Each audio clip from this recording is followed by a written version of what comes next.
Robbie Williams Rewind.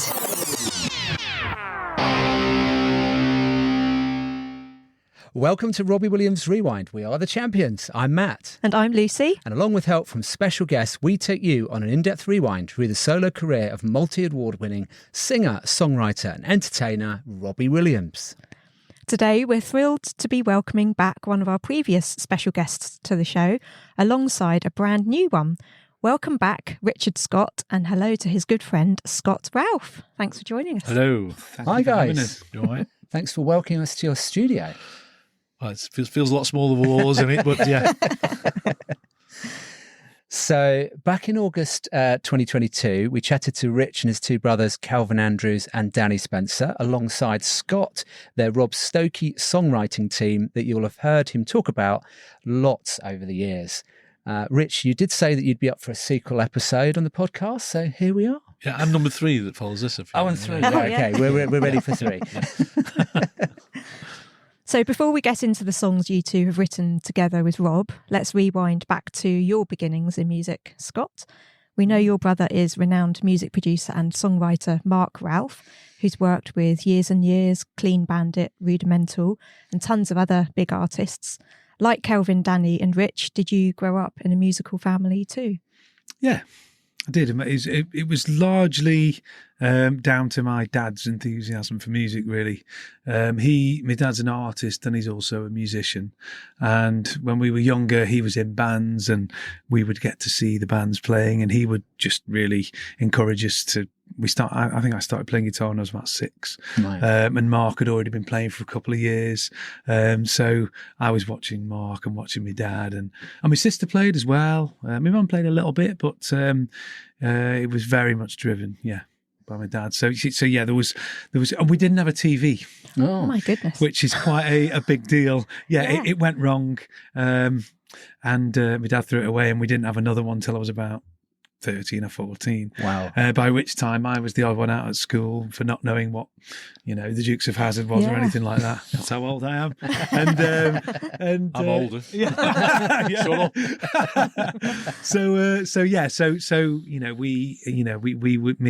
Me and my brother were always in bands and stuff like that. And I just ended up going off on a tangent, as I do, and learning other instruments. So I was always in Mark's shadow with guitar because he was that bit, a couple of years older than me and much better than me. So I ended up, my dad said, "Wow, why don't you play bass? And then you can accompany Mark." Yeah, great idea. I got a bass. Which was, and we weren't a family with a lot of money, but we worked out a way of getting this stuff. So me and my brother and my dad would jam, with my dad was on piano and vocals and whatnot. And then, not that long after that, I put my own little drum kit together with buckets and stuff. And my dad said, "Right, I think we ought to get you a drum kit. You're obviously really into that. It's probably quite annoying as well, the sound." Yeah. So it just went from there. And which has been very useful, playing lots of different instruments. We've it's been very useful for us in a production sense. Much cheaper, yeah. Exactly, which is the main thing. We save money. So that's so yes, it was very much a musical, and there's music in the family going back generations as well. Oh, right. On my mum's side and my dad's side. My dad's dad was a pianist and a vocalist, and my mum's granddad was a professional French horn player and was a band leader and like a brass band, traveling brass band kind of thing. So yeah. So it's in your DNA. So it's apparently so. That's what they say, isn't it? Yeah. Who were your musical influences when you were growing up? And that was great. Yeah. That's actually true. Yeah.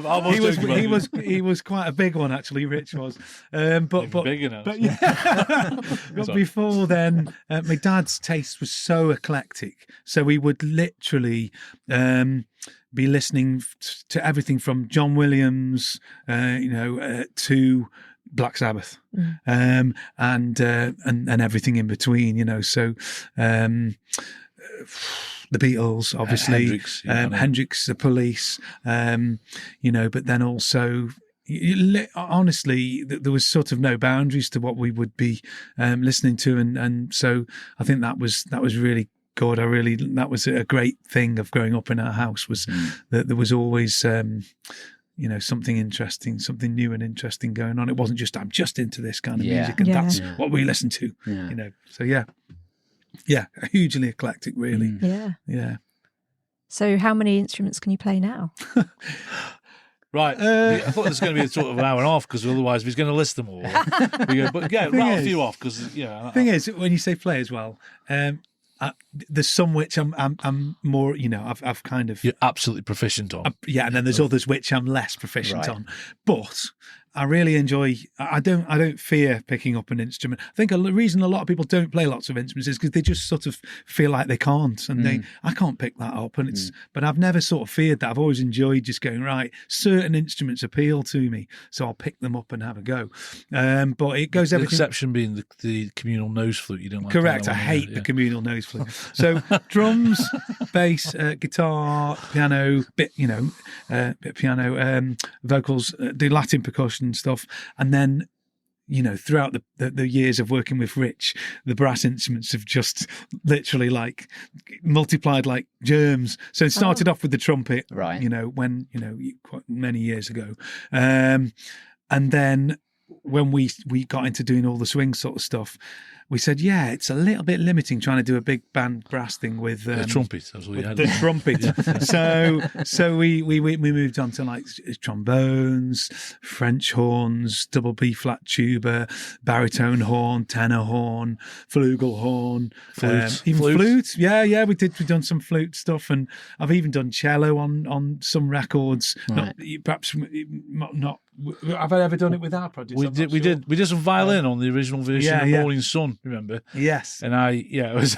But I would love to say, I must add, I'm not a cellist. Right. I'm not a double B flat tuba player, but I play them, and I think when you're used to doing session musician stuff where you know what's needed, and it's great working with Rich, because Rich has really got a great producer head, so he'll go, I won't think of something, he'll say, well, can you try it like this? Something I hadn't thought of, and in the end we'll get the sound we want. Yeah, absolutely. That's how it's a lovely sort of symbiotic relationship, and it's fun.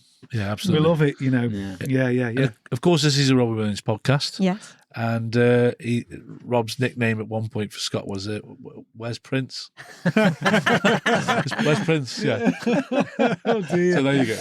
Yeah, I definitely can't fill those shoes. Well, they're too small for you as well. Oh, no. I knew that was coming. Anyway. Sorry. So you did ask for comedy, didn't you? Yeah. Go for it. Yeah. What's your favourite instrument? What do you enjoy favourite playing instrument? Oh. Do you know what? I've reached the stage now where I don't know what I don't know what that is. I really when I'm really in the zone and I've got the right song, I really enjoy singing.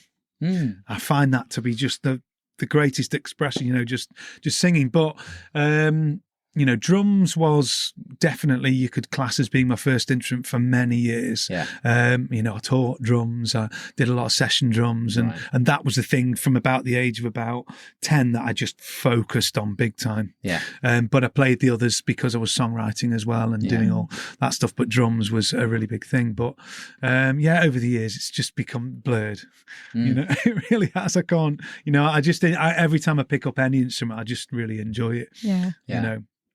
One of the things I might add in there, and if Mark ever listens to this, then we'll actually make sure he does. I think I personally think he's a better guitarist than his brother now. No way, man! You can't say that. I've said it. Listen, Mark, he's better than you. No, I don't think so, Mark. I'm just letting you know. I can say it. There's an age-old respect for me with me and my brother, and I don't feel like I can ever say something like that. Right. Well, Mark will be like, we heard some of your singing earlier on, and it was incredible. Really enjoyed that. Yeah, that's also annoying, isn't it? So all these instruments, absolutely, really good. So you two met when Scott was just 11, I believe, when you played drums in Rich's funk band.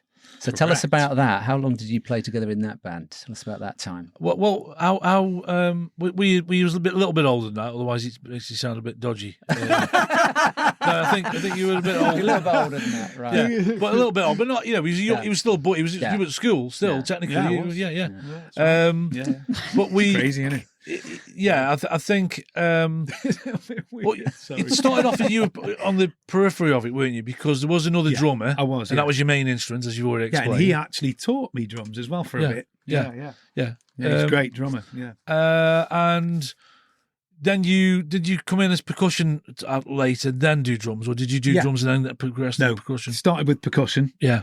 With Laurie was on drums at the time. Yeah. With him, and then Laurie left, and I did drums for a short while. Yeah. And then the band kind of split up as such. Dissolved. I don't, because my drumming wasn't. But Scott was always there. To be honest, even when he wasn't playing the band, because his brother was in the band, Scott was always there. Right. And I was a fan of the band before I joined, actually, wasn't I? Yeah. I was like Rich said, I was about 15, 16 when I first met Rich and when my brother first joined the band. And I was just blown away. I really loved the music, and I'd come to the gigs and be the annoying guy at the front knowing all the songs. Yeah. And then I joined on percussion, which was just amazing. Yeah. Well. But bearing in mind, Rich was 26 and I was 16. To me, that was like, wow. Far away adult in the future, you know. But actually, just give me age away. But I'm not bothered by any. I don't know what my age is now. I'm not bothered by any of that thing. It's just a number. But the point is, there's 10 years between us. I don't know what you're like with friends of yours or people. There's no age thing for me. I haven't got that anymore. You know, when you're 25 and someone say 50, you think, oh my God. Or even 16 there, exactly. 35, you think, oh my God. But I've never thought that way anyway. I've always mixed with older people and younger people. It's been no different to me. Yeah. It's too serious, that was for me. It was. That was a serious moment. Sorry. Tell a joke. Yeah. So, Scott, can you remember the first time you met Kelvin and Danny? Well, what you got to remember as well with Kelvin, Danny, in particular Danny, I'd heard Danny on the radio before I met him. Right. And it was like, there's these guys from Stoke that have got to number 3 in the charts. And I'm just listening to that. I'm bearing in mind, I was a musician at the time. That would have been 1990, so I'd have been about 14. And I was listening on the radio just thinking, wow, people from Stoke in the charts doing something really cool. So they were like, to me, they were distant heroes, you know what I mean? And then I think the first time I got to know them in any way, shape or form was when an amazing thing happened with my brother, which was he played guitar on Sister Sledge, We Are Family remix that Sure As Pure did, which was awesome. And the reason for that, because the multi-track came over from... So there was the actual. It wasn't just a copy. It was using the original stuff, and Nile Rodgers' guitar was missing from the track. Yeah. So what are you going to do? In those days, there was no. I didn't know this, by the way. That's brilliant. Did you not know that bit? No. That's why he played it, because it was missing. No, I didn't realise. So of all the things to be missing, it's probably one of the. Yeah. So literally, Kelvin, they were in Nottingham, and Danny when Kelvin rang me said, "Do you think Mark could?" Because he was a guitarist in the band. "Do you think Mark could replay this guitar?" Because in these days, you could ring up the record company probably now and go, "Oh yeah, I'll get it off. I'll send it to you in a minute." Yeah. Those days, it would physically have to come. So you'd wait weeks for it to come over from America. So do you think he can do it? So that's when he got in his car and went over to. Did he take his Strat? Did he have a Strat? I think he took it. Yeah. Or did he hire one? I think he did. He have a Strat? He had a Telecaster. Yeah, I don't think he did. He's done on a Strat. Probably didn't have a Strat. So he went over and if you listen, I mean, I'm joking about the Mark and the thing. They're both great guitarists, but the point is, you can't tell the difference on that record. Wow. I mean, it's much down to Danny's engineering to get the exact sound. Well, do you know what the interesting thing was? Is that was a turning point in Mark's career. Yeah, it was. Yeah, because he had the choice at that point of either going to university to do an engineering degree, or be a full-time musician and go for that road. Yeah. And he said when he went and did that session, he said it was the weirdest thing because we'd been playing in, like semi-professionally sort of bands, and not not experience that level where you've got to get it exactly right. And so he went and he said it was amazing. He said Danny just kept saying again, again, again, and it kept on going. He said, I couldn't believe it. A 40th take he kept. I thought all of them were great, and it's like, and he realised, he said, no, it's that specific. And that's what Mark's like as a producer now. Yeah. Like you can't get anything past him at all. I do a lot of brass and stuff for him. And if I've done something like tweaked a little bit, he'll go, yeah, that bit on bar 49, you tweaked. Can you do that again? He knows, and he said, when I did that take, and then basically we were listening to the radio on Sunday, the charts, and watching it climb the charts, and it got to number 5. And Mark's first PPL check from that was about, I hope I'm not disclosing somewhere I shouldn't. It was about $2,000, wasn't it? It's about $3,500. Did he tell you $2,000? Yeah. Anyway, so never got my call. So it's about $3,500, and Mark was 19, I was 17, and my jaw was dropped. It's like, wow. You can play something and earn $3,500 for a session. And Mark was like, the same. Wow, this is what I'm doing. And then about maybe a year or so later, we went down to London, and he's been there ever since. And just from very small beginnings, he's worked his way up to what he's doing now. But yeah, that's very interesting. That was down to Mark's turning point was down to Rich, Dan and Kel's, what they were doing. Wow. Do you know what I mean? So we're very intertwined, very linked families, really. Wow. My first meeting with Kel, which is brilliant. We were doing, it was a Max the Sax gig. Yeah, I was there as a fan, right, watching everyone and like really getting into it, having a few drinks. Yeah. I was only like 16 or something, or 17, probably drinking Bass or something at the time. Too much of said drink. Kelvin was doing a DJ set afterwards. Yeah. And I was like, man, your DJ set's amazing. This is brilliant. Really good to meet you. Put my hand over to shake his hand, stepped on the power connection, switched the whole thing off. And unfortunately, Kel was like, he was a bit flustered, but he saw the funny side of it. That was my first meeting with Kel. Yeah. There's a slight other story. I don't know if you know the story. Come on. So your brother was doing the sound for the brand new Heavies. I know this one. And because he got his free tickets, which was great. Me and his buzzload of us went up to see him. Mark's doing the sound, and I kept getting him drinks. So he's behind this huge desk. Brand new Heavies are on stage. Yeah. And I'm getting these drinks, and he said, "Oh, just watch it because I think they're watching me, because I'm doing the sound. I'm in charge here." And that's all right, no problem. So he was chatting away to me like that, and he must have touched this button, which had got another programmed mix. And when he touched it, all the sound went off on stage. The brand new Heavies kept on playing, and you could see Mark going, panicking to realise what he'd done. Obviously, it was just a switch to switch it back again, like a comparison. Like if you're doing two mixes and you think, what did it sound like before? And he kind of does that with the faders. But you can see this bloke, he must have thought he's gonna pull me up here because I've been drinking all this beer. He's been, but yeah, another sound off in a very crucial moment. Yeah. Wow. So those are your foundational. Runs in the family, it's in the DNA. Your foundational years, and very interconnected, and had a lot to do with where Mark went. Yeah. So you went your separate ways but stayed in touch. Yeah. And Scott, you set up your own studio and worked as a session musician for many years. Any highlights from that period? Highlights. How was it being a session musician? It was great. There's one thing that sticks in my mind if you're talking about being a session musician, which was I'm a massive fan of this guy called Roy Ayers, right? Who's like a American jazz funk sort of vibes player. Yeah. In fact, so much so I used to play his music in bands and all sorts. Yeah. And I got the opportunity to play drums for him. Oh, I was just like, wow. Yeah. But I had to turn it down because literally the gig date was the same date as the expected birthday of my youngest son. Oh. So I was like, Roy, sorry, I can't make it. Cry. Oh. Yeah. Because your brother played guitar for him, didn't he? Yeah, Mark played guitar for him. Exactly. Probably still does if he comes over. We quite like the nepotism thing. Yeah. But why not? Yeah, absolutely. Well, that's a lot of the stuff. I've done worked a lot with Mark over the years, and he's been he's branched out and gone down to London, and then a lot of more opportunities have kind of come out. There's another funny one as well, which is this was through Mark as well, which was I started playing the trumpet when I was about 21.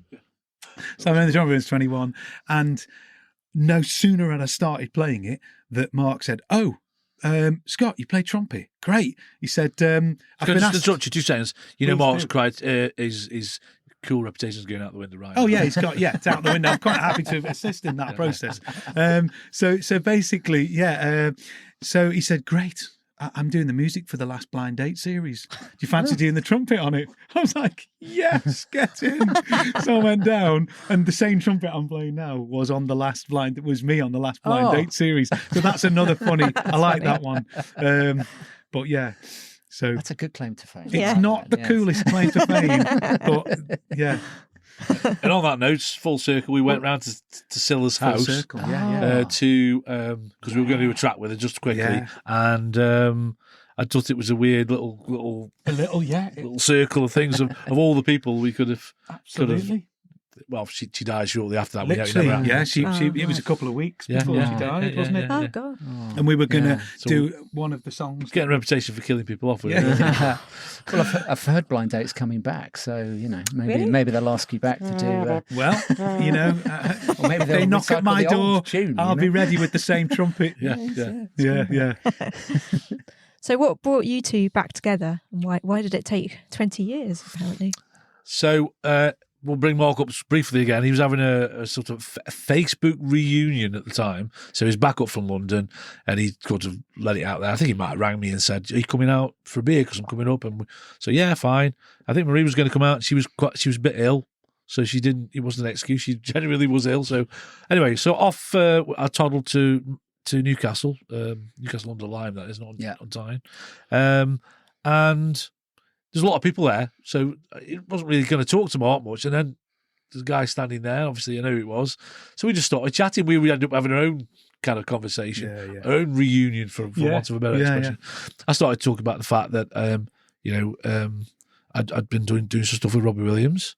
But the main thing was, he started on about computers and using Logic is what we still use. I said, "Well, I've had a problem with my computer." He said, "I can fix that for you if you want." So that was the start of it. I pursued him like nothing because I couldn't. I'm so glad you did. I was just being lazy. Going, "Oh yeah, Rich, yeah, of course, yeah." What did we talk about the other night? I pursued him to get this thing because it was, if your computer goes off, what have you got? You got nothing. So anyway, we got together. We did fix it. I'm sure we did. Or did I? We did. Yeah, we fixed it. Yeah. And in the process, he came to the little studio here, and I said to him at one point, I said, "Can you play a bit of stuff on your studio? Can you play a little bit of stuff on, a bit of bass on one of the tracks?" "Yeah, I'll do that." Yeah. So we kind of started that way. There was no other intention. Yeah, it was just literally to put. There was a track you'd done, and it was a bit Beatlesy, but you'd got sort of programmed drums on it. Say again. That's a shock. That's a shock. Yeah. and we call you Nick Beatles, don't we? Nick Beatles. And anyway, so it was a bit Beatlesy, and I said, "Well, you could probably do some real drums on that. A bit of a Ringo vibe." So we had a day in the studio. Yeah. In Scott's studio. Yeah. Put the drums down, and it just I don't know where you get this from me and him, but we love a laugh. We've got the same sense of humour, really. Well, he's actually not mine, but we. So I just said at the end of the session, "It's been great today." He says, "Yeah, he has." I said, "I'll tell you what, do you fancy writing some songs with me?" And he went, and his words were, "I 150% want to write some songs with you." And that was the start. Yeah. So then you came round here, and I got the starting points of Morning Sun, and a few other things, but particularly that I thought was a good idea at the time. So I sat and played the chords, and I said, "What do you think?" He said, "Well, I love it." I said, and I think it might have been a Friday. Wow, I think your memory's ridiculous. Yeah, I've got a good memory. I remember that from the last episode. I think it was some of your head. It was a Friday. It was Just a little bit. What I remember distinctly was that you went away with how I give you the chord pattern, because I wouldn't know what chords I was playing. I just said, "It's these." Wrote the notes down or something. I gave you the, how do you rate the Morning Sun? Whatever, the line, a couple of the bits maybe. Yeah. That's where it ended. So we knew the vibe, we knew the sort of feel, what we're kind of going for, the title, and to a degree, if that's what we stayed with. Yeah. And on the Monday, I went round to the studio, and he'd done the rest of the lyrics and written the middle 8. And he said to me, and I hated writing lyrics at the time, so this was the absolute godsend. Yeah. I said to him, he said to me, "What do you think?" And I remember him being on that little piano up the corner, and it was just placed on there. I went over, walked over, and looked at him. I probably didn't read him that much. I just kind of looked at him. Thought, "There's loads of lyrics there, Ace. I've got to write them." And I kind of said, "Yeah, they're great." She said, "Shall we record it then?" I went, "Yeah." And so we started to record it. It was a lovely process. It was great. And one of the funny things that happened halfway through that was we realised the mic we were recording the brass into wasn't on. It was recording on a mic over the drums in the other room. But it sounded great, so we stuck with that. Well, hang on a minute, this is a really nice sound. Being precise with mics and stuff, it was. We got this sound because it was recording from a distance. That's right. Yeah, sound like a distant brass band. And that's how we started to write together. So that was the first song we wrote together. Yeah. Oh, there's the beeper again, the famous beeper. Perfectly on time. Yeah. Even though it's not that time. So you set up Daft Dog Productions together. Yeah. Yes. What were the first songs you wrote or produced together? Was it Morning Sun? Morning Sun was the first one. If you're going to count it, it was pre the name, but that's what it was. Okay. And then because up to a point, obviously, I was writing songs with Kelvin and Danny, and it kind of went not sideways. The word's not looking. I didn't do a lot in the first. When I decided that's what I was going to do, let's go for it. This is the chance. I was 40 at the time, so I thought, if we're going to have a chance, let's do it. And now, of course, you're teaming up with Scott. It was a really great thing because in my mind, it was not going to be let's write songs for Robbie Williams. There was none of that, and there never is really. Yeah. But you can imagine that's where we would aim stuff. These days, it's why am I messing about just writing stuff that could be done by anybody? Let's aim it where it might land, because there's no point otherwise. But the point is, we didn't start that way, and so we just wrote that song. Yes, it sort of sounded like it would naturally apply itself to him, but it wasn't. I don't think that was it. It was played to him. He loved it. But then we moved on to, we got the invite to both of us to go to LA at that point. So it obviously lit that fire. Yeah. So we wrote a couple more, which was Won't Do That To You, to take out to LA with us when we went out.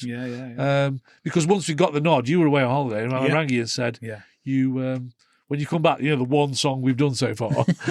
Bearing in mind, it was incredible, really, because it was probably within the space of about 3 or 4 months, if that.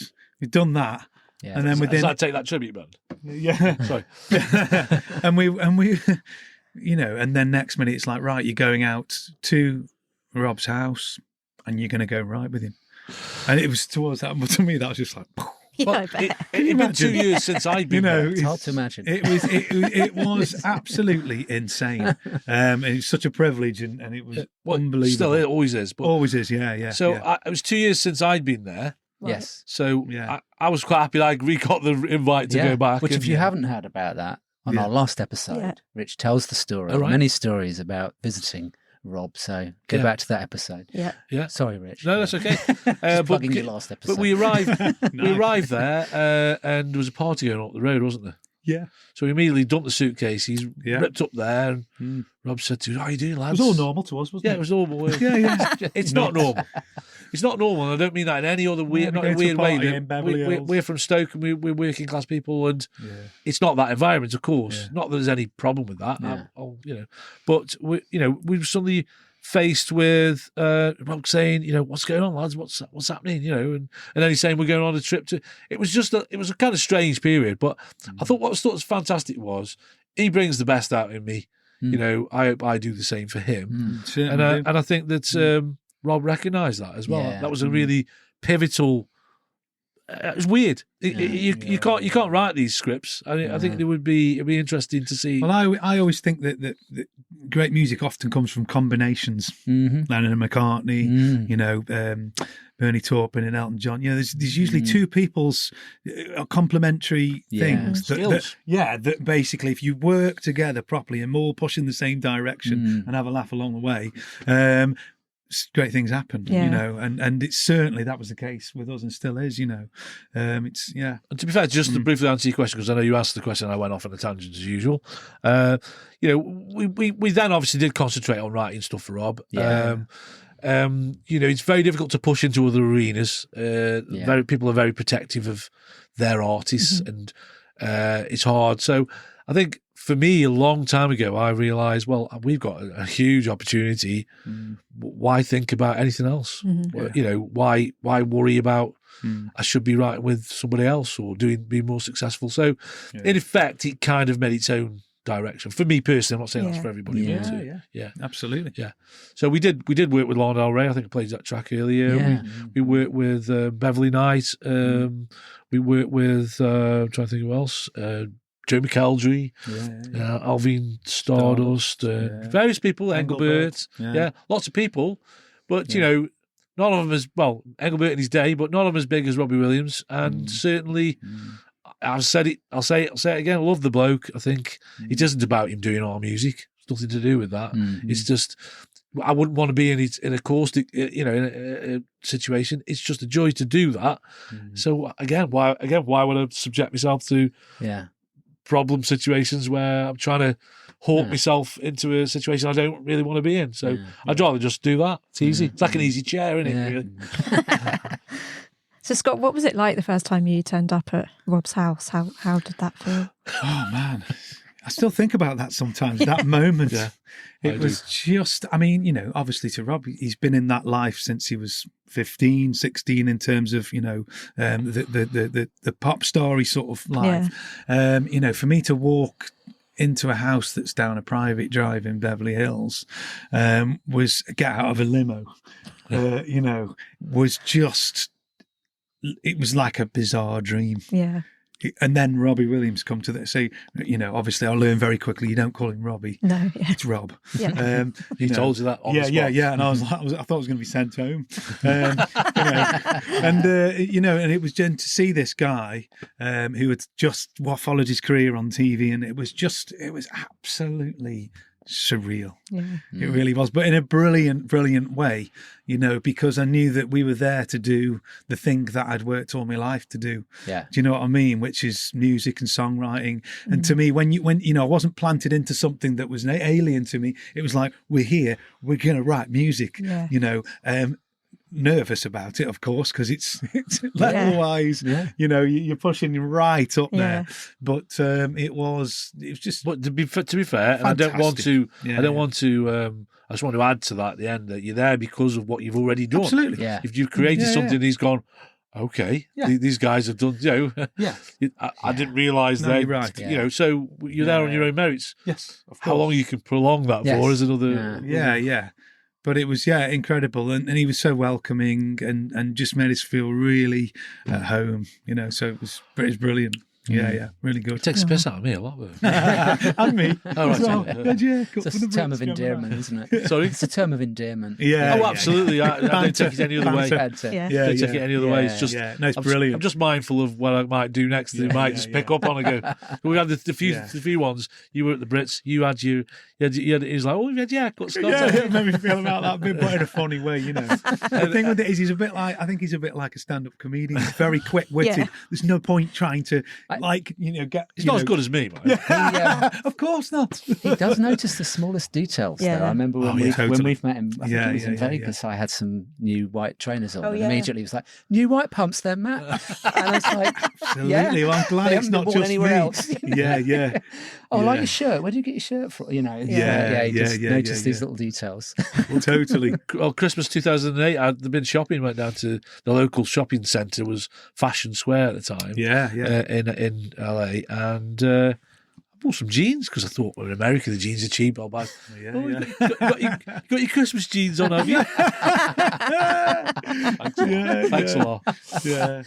Rob does like his clothes, so I think. Well, so I remember he notices them. Well, we went to the Adidas shop, didn't we? We all had new trainers, and I went back, and Rob said, Scott's got trainers of the day. Trainers of the day, trainers of the day. Yeah, like he was like, these because they were all the latest trainers, weren't they? There, and it was like, trainers of the day. I feel good.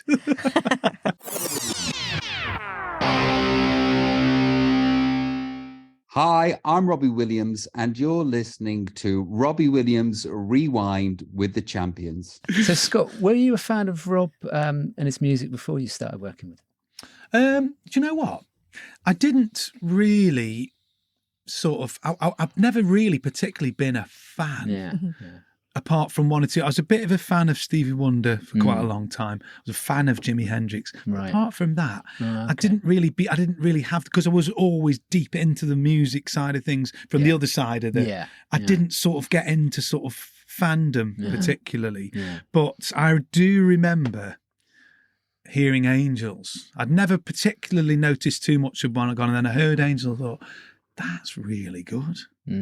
Wow, this guy. You watched him go through Take That, and you knew about him, obviously being a local lad as well. Yeah.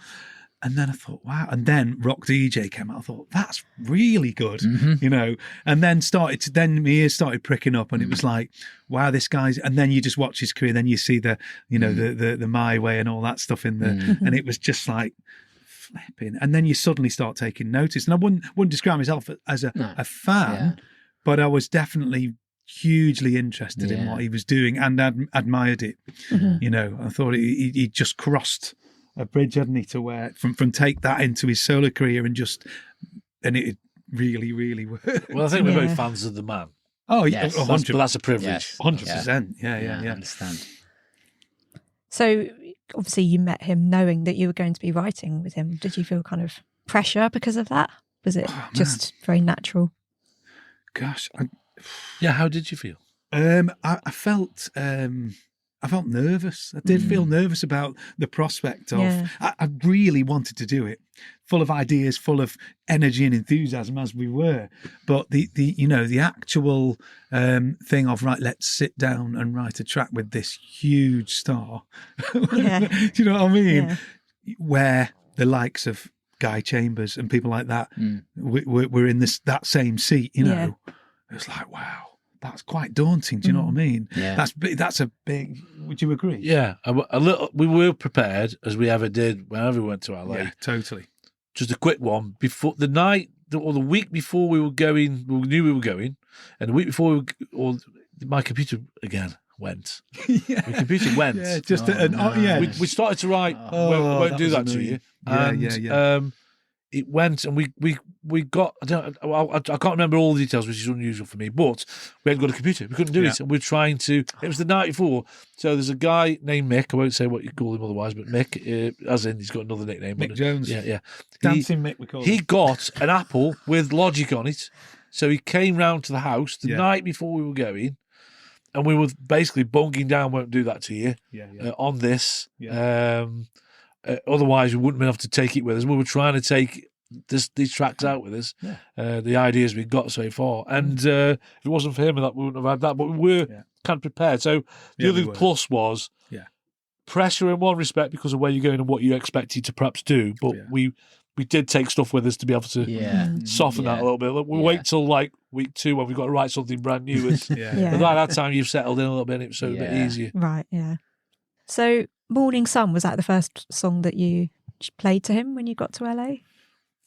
Well, you already had it. You had it. You sent it to him. You sent that to him. Wired over. Okay. And that's why we were there because he kind of went. That was the calling card, wasn't it? Yeah. Bring him. I mean, we haven't said it yet, but what we did say it on the last episode. But what an incredible song, by the way. I mean, thank you. It's one of those that just takes your breath away when you hear it. It's just something magical about that song. We really love it, and to hear him singing it on the documentary. That was great, as well. The we original thought of you, and we saw that. It was like, wow. That was an honour, wasn't it? Yeah, that really was. Yeah. I think with Morning Sun as well, because again, I think it might be a little bit of the history picture. I don't think it's anything in particular. It's just the way things pan out, but could have been so much more from a success point of view, a known point of view. If I say to people, we wrote a song called Morning Sun, the non-fans might not know it. And I know the fans know it. But, from an outside of, people who know Robbie Williams and who know his music because it's on the radio and stuff rather than buying his music, would have been nice to have that as a reference. Morning Sun. I've heard that. We wrote, but I mean, I don't care that much, Yeah. but I feel that would have been nice. Yeah. Because if you say, well, have you written anything that I know? I said, there's a track called Morning Sun. I don't know that. You know, it's a bit odd, but having, you know, when you've not heard it for a while, having written it and then heard it through its process with Trevor Horn produced it and stuff like that, but now you listen to the actual recording, the finished recording. You know, I think it's an absolute joy to be a part of it. I don't care when came out of my head originally to be part of it and go, wow, that was us. We did that, really. You know, so I'm if I never did anything else, that would be enough for me. And how did it feel when it was released as a single? Whoa. And it was on the official sport. It was the official sport relief single in 2010. Well, there's a little story behind that because we were thrust into this world that was like, what wasn't our Stoke-On-Trent everyday world, which involved getting on a 12-seater plane, driving onto LAX airport. Not LAX, it's Van Nuys. Was it? Yeah, Van Nuys, yeah. Oh, right, wow. Again, memory man. I rely on him. So, but instead, we got our passports ready and we drove straight onto there. You didn't need your passport, you fly internally. Of course. We didn't know that, did we? No, we didn't. Yeah, we didn't know. Yeah, exactly. So again, not our world. Onto a private jet, yeah. So sitting there with a glass of champagne. Am I okay saying this? Yeah. Sitting there with a glass of champagne, and Rob just basically suggests, how about we put, it wasn't that one actually, on about won't do that as a first single. And I think we're going to do that as my first single. Bear in mind, we'd been there. Our minds were 3 days, 4 days. Oh, right.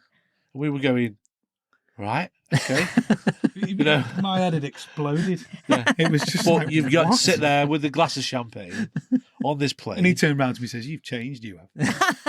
So just trying to be cool, leaning to the side slightly. Kind of going, oh, yeah, okay, yeah. You're thinking inside, you're going, maybe that is a good idea. Yeah. Wow, it was just... Yeah. It's all hard to explain. Of course, you're disappointed when it doesn't happen. That's sometimes you don't want to hear it because then there's possibly disappointed. But like you said, Morning Sun did come out as a single, and how did you feel about that then when you were? I've asked asking your question again. Just to remind you. But there was an amazing moment when I was walking down the aisles at B&Q and Morning Sun cover version came on. Cover version? A cover version? Oh, you mean like they do that because they don't have to pay PPL. You went to B&Q. You were in the range with me. No, but I happened to be in B&Q. That included. Of course. But no, I was on my own in B&Q buying some timber. And literally it came on. I was just like, that is. And I just stopped. It's like, this is crazy. Yeah. So you've made it when your song's been covered and it's covered, playing in B&Q. But we were in the range. Yeah, that's another one. Yeah. Wow. Well, yeah, that was amazing. It sounds like a small thing, but really, when you've all your life, you've heard those things and those sometimes questionable cover versions of, we both.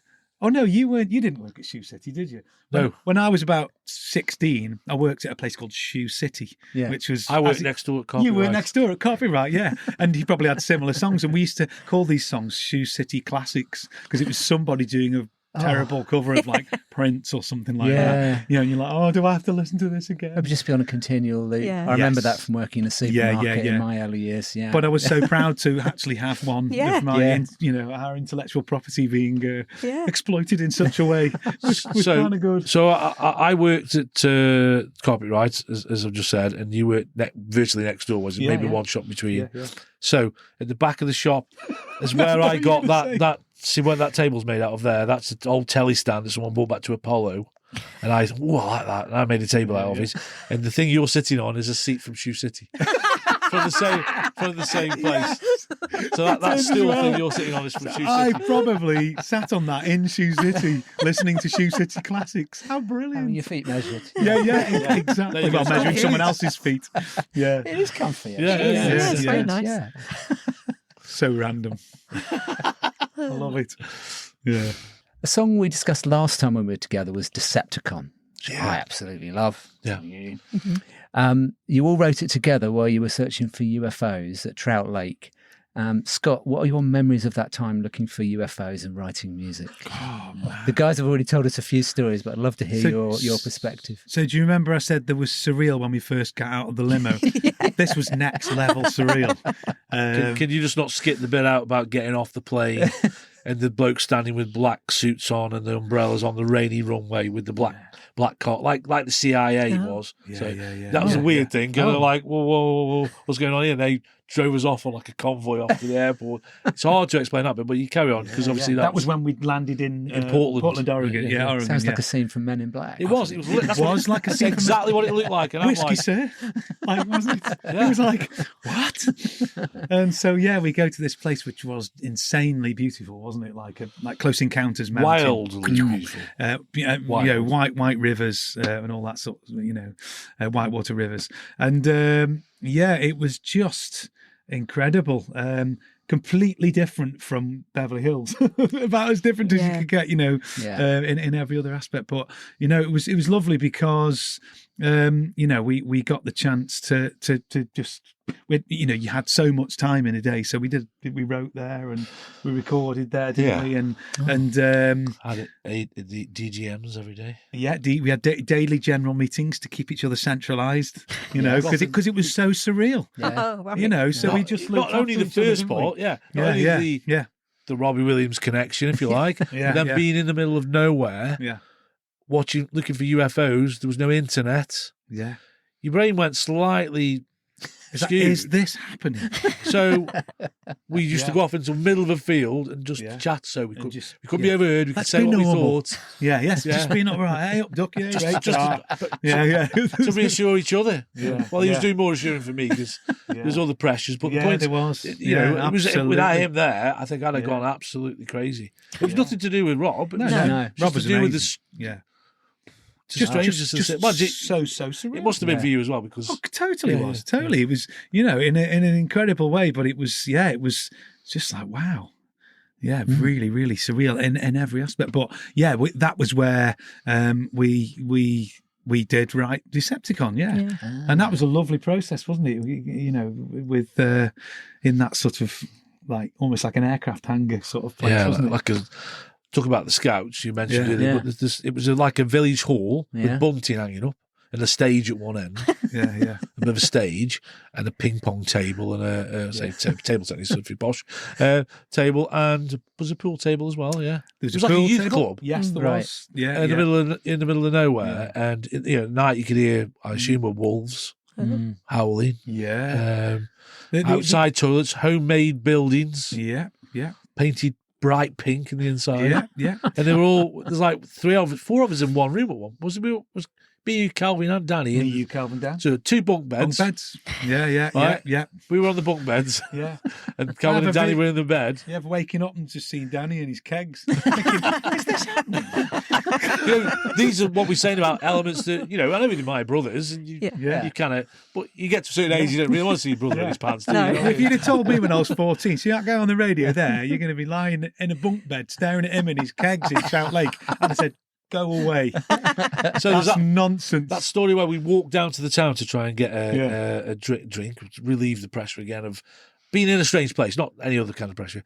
So we started to walk, and this Honda comes past. Beep, beep, beep, beep. Old. When he says Honda, he means like a 1970s old Honda. Yeah. Beep, beep. And there's Robbie Williams out the window going, "Oh, lads, how are you?" Right. Wake up. It was hell. But, that's... Everybody's really relaxing, but for us, it was. We were thinking, hang on, we better be writing songs here because we're only out here for 2 weeks, and working keeps our heads together as well, doing something, But I don't know whether you mentioned this in the last one, but this is another thing that sticks in my mind, which was in this place for some reason at one part, perhaps it was for when loads of people come to stay, there was piles of mattresses, and of course we needed to record vocals, so. We'll make a vocal booth out of mattresses, which is what we did. And it was great. It was like, we were quite inventive. So we put, 2 together and then one over the top, like and all the way around the side of these slightly shabby mattresses. And then a little mattress door on it. And then there's Rob sitting in amongst all these mattresses doing a vocal take. We were like, this is bonkers. Yeah. But good sound in there. It was great, Yeah. We also wrote Soda Pop there, by the way, didn't we? Oh, yeah. Yes, we did. Of course we did. It was good for creativity creativity then. Oh yeah, it was being great. out. Yeah. Yeah. I think it was when we could apply ourselves. We were that pent up about Yeah. kind of standing around doing nothing sometimes. Yeah. When we felt we wanted to utilise the time. Yeah. Yeah. We kind of go right, yep, go. You know, but it was good. Yeah, amazing. Wow. Did you see a UFO? No. Oh. I mean, we saw a few odd lights in the sky, to be fair. Yeah. Saw one, we was like, why is that going so fast? And But do you remember that one when, if you're like facing that mountain? Yes. There's a few lights going up on There the was mountain. something above here that like lit up and then turned and went. And I stood there and I lit, no drink at this point, so he's not going to blame me. Anything other than Just acid. sleep. I'm sorry, no, I'm joking. Sleep deprivation, maybe, but not. Yeah, no. yeah. But I kind of went, does everybody else see that? And everybody went, what? And I thought, I've just seen something light up and then fly off, you know? So I don't know what that was. So the classification of that could be, yes, unidentified flying object. Yeah. Which is So what it was. actually, I'll change my answer. Yes, he did. Yeah. So you co-wrote "Won't Do That," but it originally had quite a different vibe on the version until Trevor Horn changed it. Yes, it did. It had a kind of a bit more of, I would say, Wings kind of McCartney vibe to Right. it, massively so. Yeah. When we're massive fans of that vibe, We are, aren't we?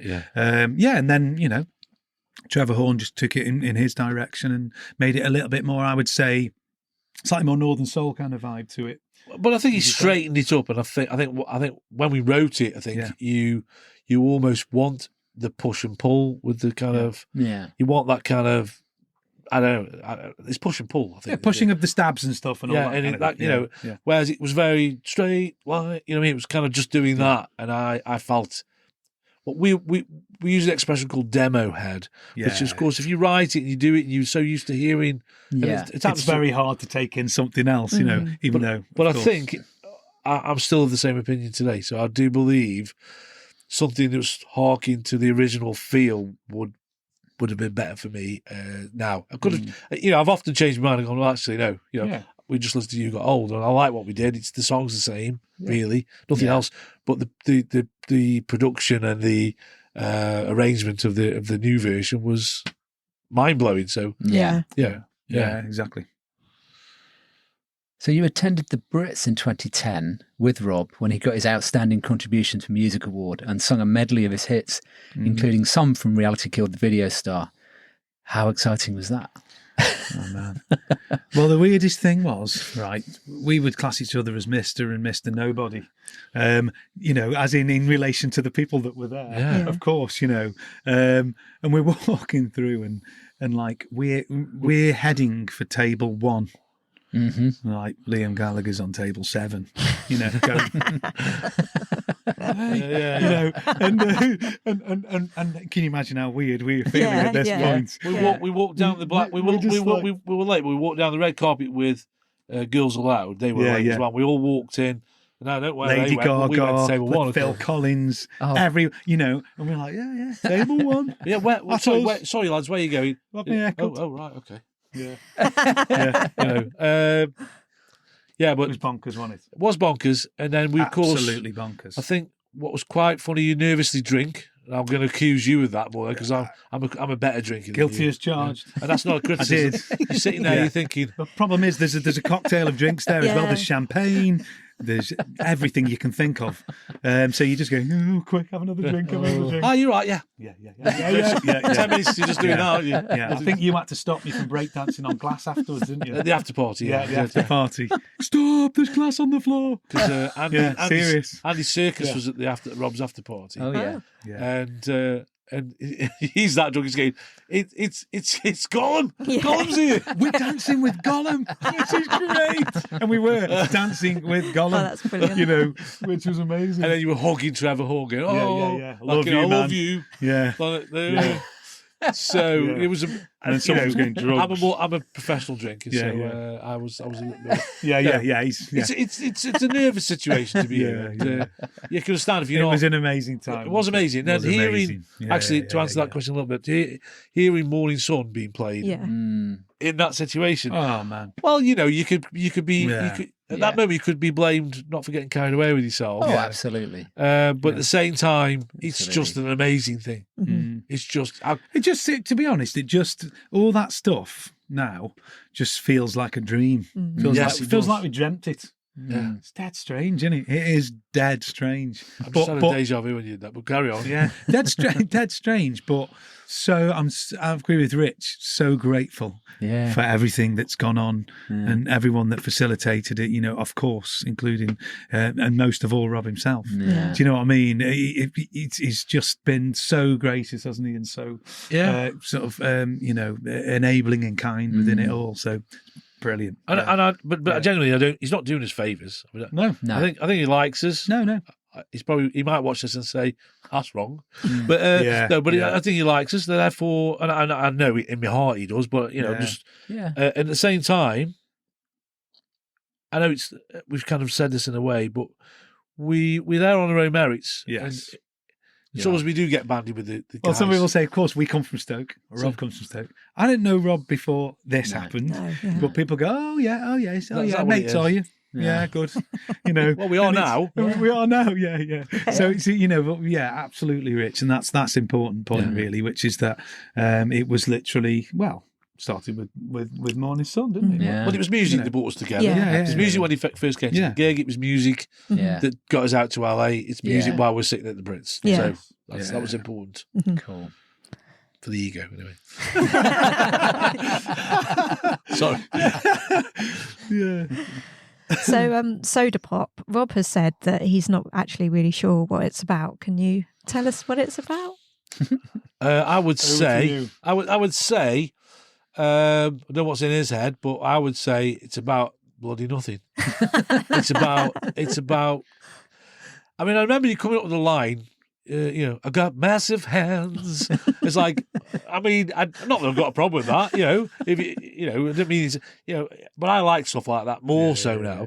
But I've got massive hands. I've got 200 feet. Tiny feet. Yeah. And I think it's a kind of a nonsense song, but that's okay. Yes. I don't really need it to be about anything, and hopefully he doesn't. Well, I think a lot of music gets digested in the way that people digest it, and a lot of the time, the meaning of a song, people don't even think about. They just go, I love that song, and they sing along with it because it's music, isn't it? And I think that would be a classic example of that. It's a lot of people really enjoy that song, but they don't need to necessarily. It doesn't necessarily have to mean something, and it probably does mean something to someone. They go, oh, I know what you're talking about. Yeah. Massive hands, tiny feet. Of course I do. And that's fine. That's great because you get a message. It was like the morning. Am I allowed to say? The Morning Sun, the village drunk. Do you remember that story? Yeah. And the Village Drunk was actually about, there's a place around here called Woolstanton. And in Woolstanton, very sadly, there was a guy that was an alcoholic and was homeless and blah, blah, blah.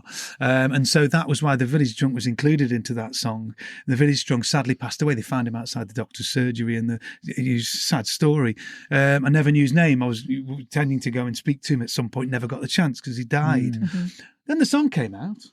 And then there was loads of people going, how dare he talk about Michael Jackson in that way? And it's like, it wasn't about Michael Jackson. No. Never was, no. No, never was. But people. But then you discovered that the village drunk hadn't actually died. He hadn't died. I bumped into him. It's like, hang on a minute. Is that you? Yeah. So exactly, the story goes on. And I did say hello to him. Oh, good. Did you find out his name? No, I might have done, but I haven't got a memory like his. So it's quite a long time ago. Gary won it. No, don't say Gary. That's another story. That's an in-joke. Yeah. Sorry. It's all right. And then there was something else on there. Was that you originally put in the line? I know we go back to Morning Sun again, but you put the line morning. Was it Mrs. Millwood? Mrs. Millwood. Yeah. Yes, it was my next door neighbour at the time. Yes, exactly. And he changed it to Mr. McCarron Wood, didn't he? He did. Yeah. First Mr. McCarron Wood. Yes. Not Mr. McCarron Wood. Mr. McCarron Wood. Mr. McCarron would do something, yeah. He'd take the same old. But he changed that to, yeah. Yes, exactly. Yeah. But then it got changed again by Don Black, didn't it?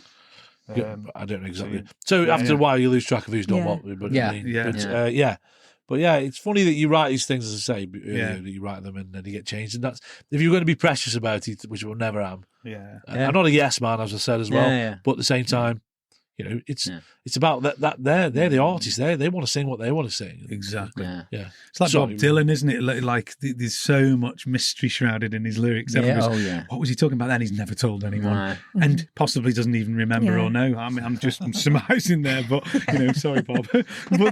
but you know what I mean? And because he's like, I'm not sure what I was, But Bob, call him B. But no, the thing is that so I think music's music, isn't it? Yeah. And I quite like that element of not quite. Are we drawn to the tunes? Yeah. Absolutely. And then if we're interested, we start to think about the lyrics. Maybe that's true, But we sing. Just sing along. Staple, the Vicar, and all that kind of stuff. The Phoenix Nights thing. As humans, we always want to apply meaning to everything, don't we? And I think you're right. You don't always have to. No, you don't. We're kind of programmed to say, "What's the meaning of that? Why is there a story? Is there a story there?" But it's nice sometimes just to not have that, and then your own interpretation is what really matters. Yeah. Right? I think more important. I think it's because I write something, you write something, and someone goes, "Oh, that changed my life." That lyric did. Not saying anyone's ever said that to me, but you hear any stories of that nature. And I think if it's good for them and they can do that, great. Yeah, exactly.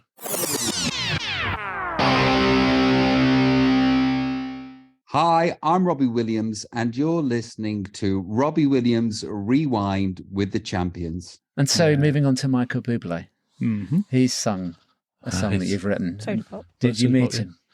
We didn't. No. Oh, how was it to have him singing your song? Well, when we Another sat legend. down to see, I mean, the first part of that story was we got a load of swing stuff we'd written for that swing album, and we played it a little bit in the background earlier, but a lot didn't get used. Most of it didn't get used. And then we were literally having a meeting about what we're going to do with all these swing songs.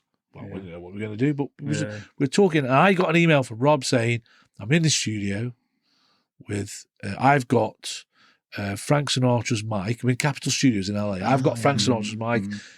Michael Bublé, I do know nothing about it at this point. Michael Bublé's got Dean Martin's mic.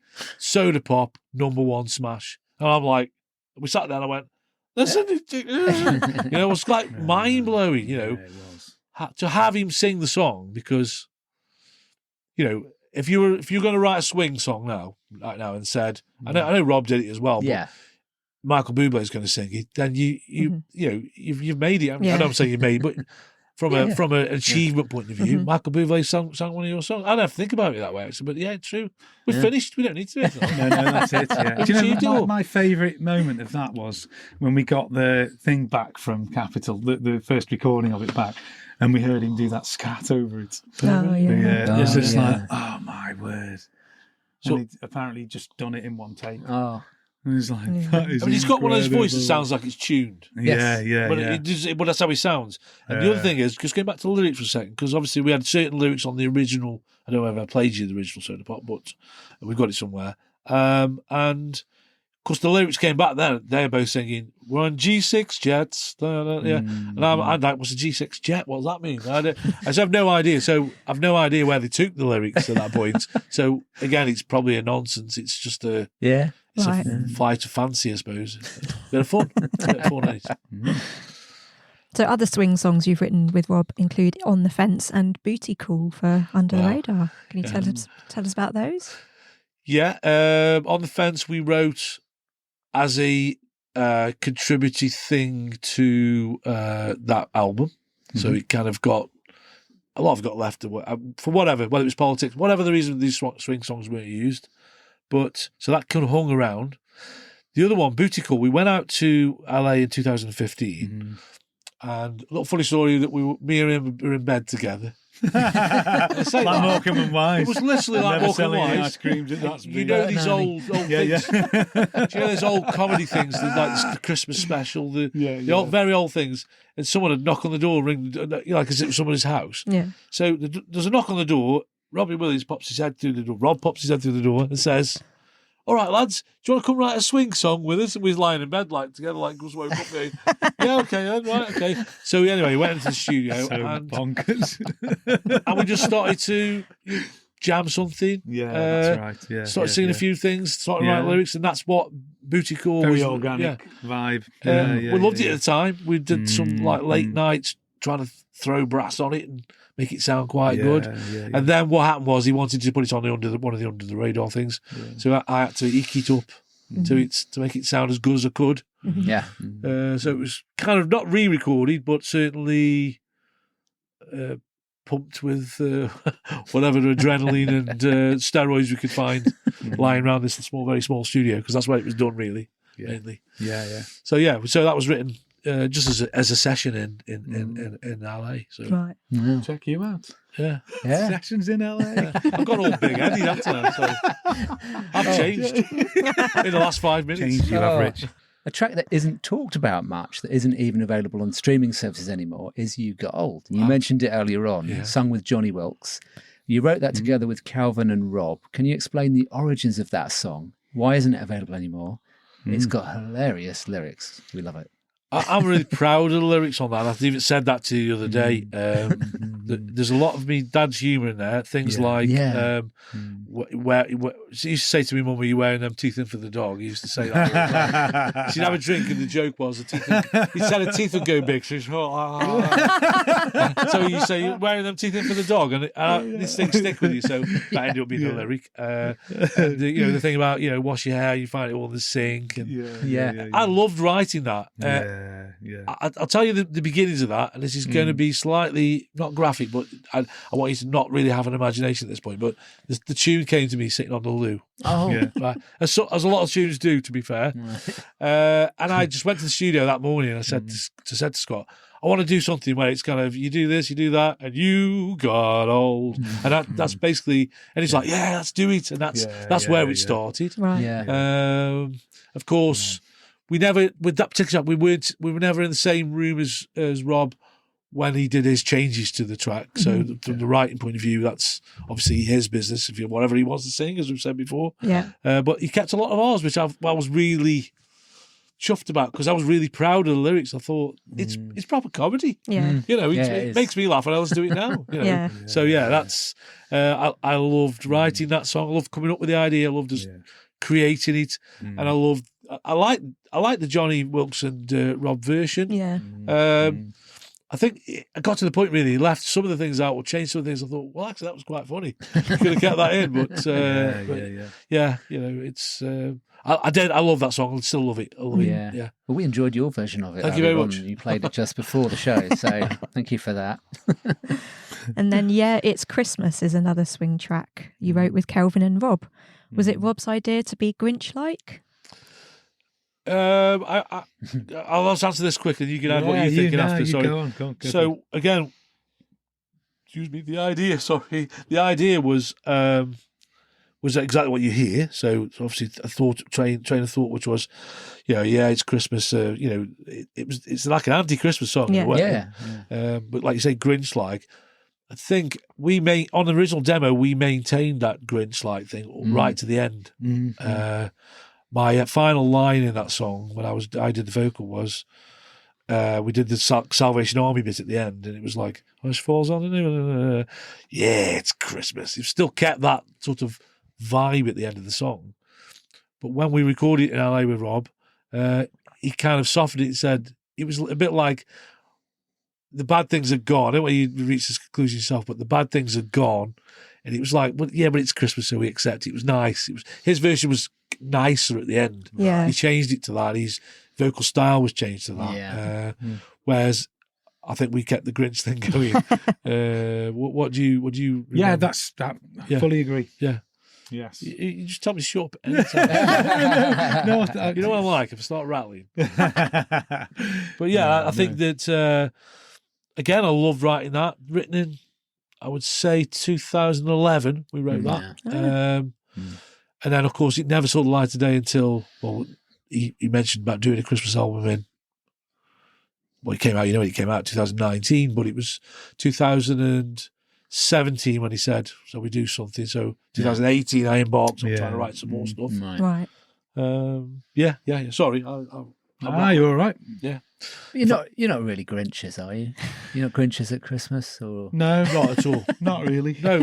I didn't get the feeling. No. The nice thing is about the escapism of writing a song like that. That you can be like an actor and be the Grinch. I don't feel that way. I mean, you could have the odd argument and say, Yeah, bloody hell. Yeah. I said, I had a laugh with my auntie once, and she used to come around on a Sunday or Christmas, whatever. And she was named Kay, and my dad used to say, I said to her when I saw her, I said, I thought your name was Bloody Kay. Because every time you used to come around the corner of the car, he'd say, he's Bloody Kay. But, certain people, you might not want them there at Christmas. You try and have a relaxing time and stuff. That's. Yeah. But I don't say anything with Grinch. Are you a Grinch? I'm not in your a house at Christmas. No, not a Grinch. No. I mean, it gets on my nerves a little bit when Christmas is being advertised in September. Yeah. But apart from that, no, I'm all right with it. Yeah. So, Rich, can you tell us a little bit about the writing and recording of Coco's Christmas Lullaby and It's a Wonderful Life? Yeah, absolutely. I pieced together, because I wasn't kind of working with you at that point. Yeah.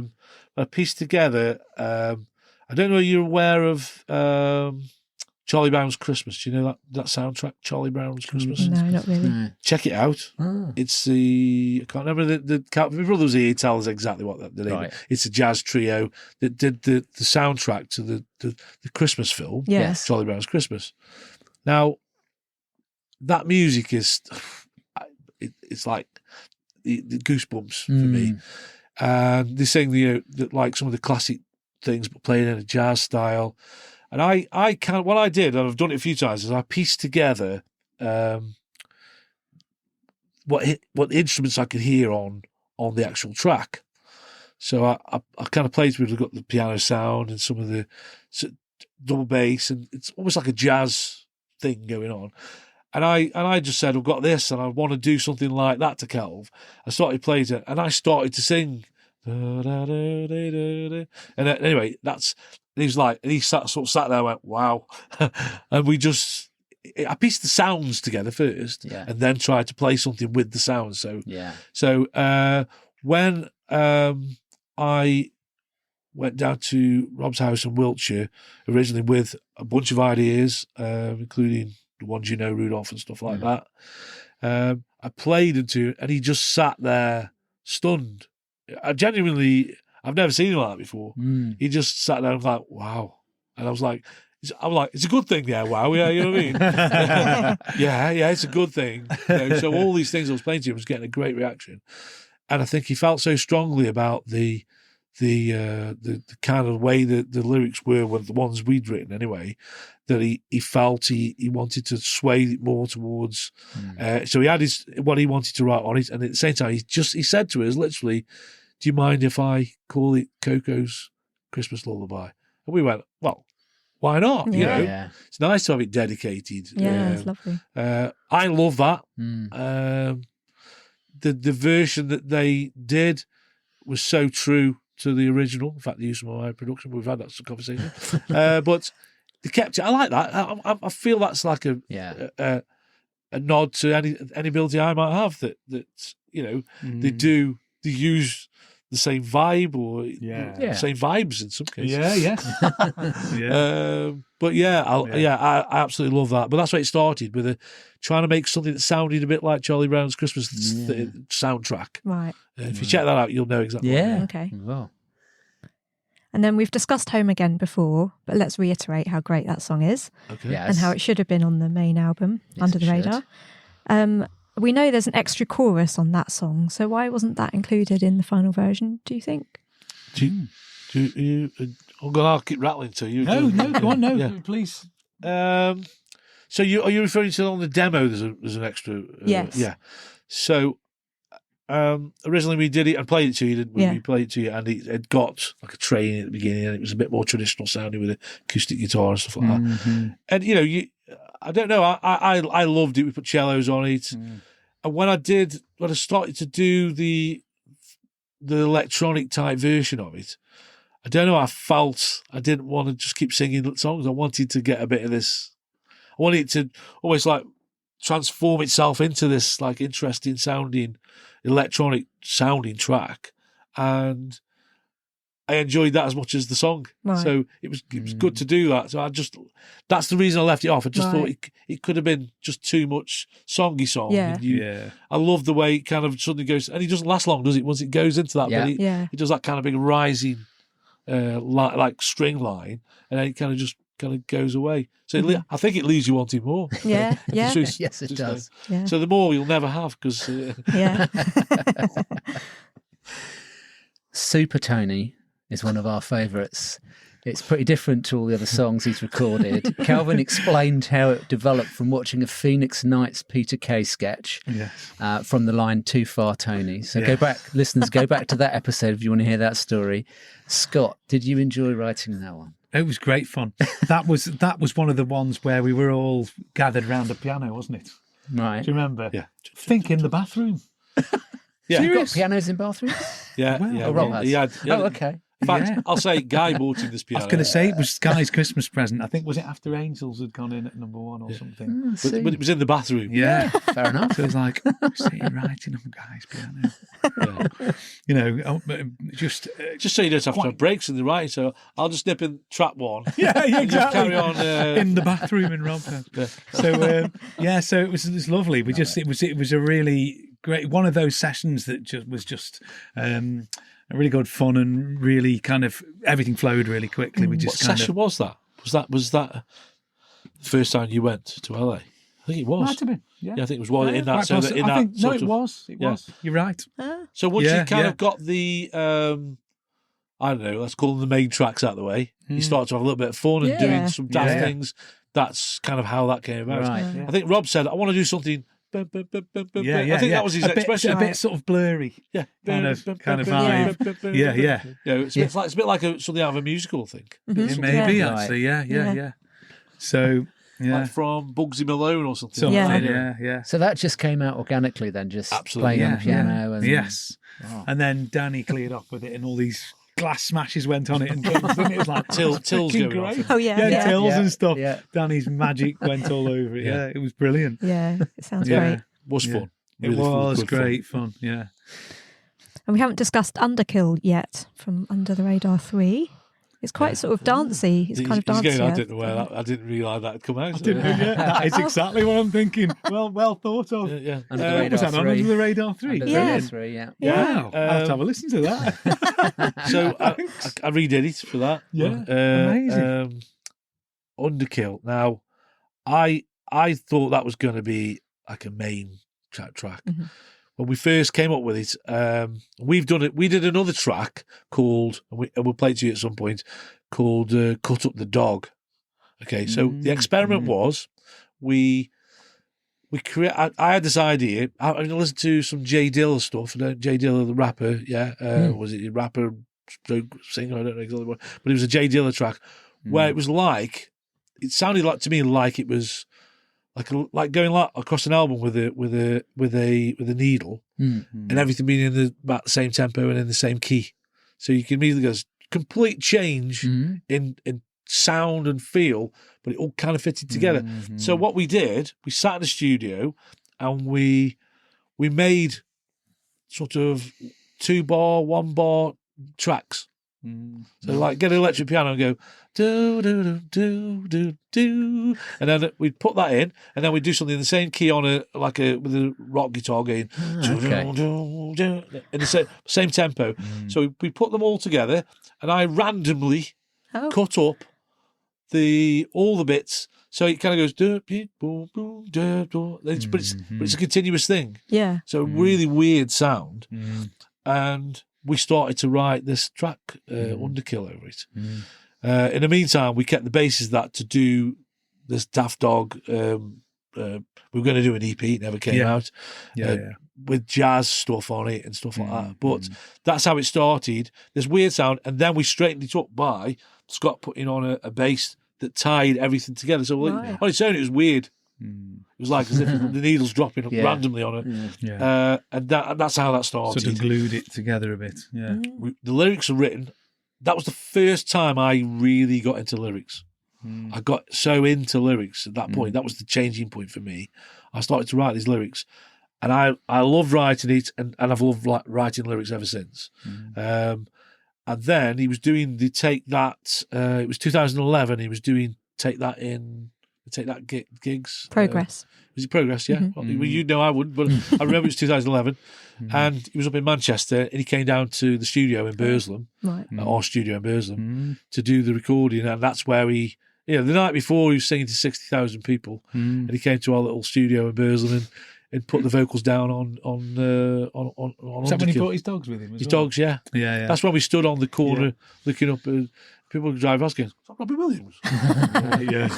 Looking at the pub, his dad's old pub, the Red the Red Lion. Lion, And he's pointing to that to Ida, and like bits of bobs and Burslem and stuff like that. Yeah. Love that. I love that. But yeah, it was a great little thing. Yeah. Yeah. That's quite a while ago then. Yeah. Yeah, it is. Didn't realise it was that old.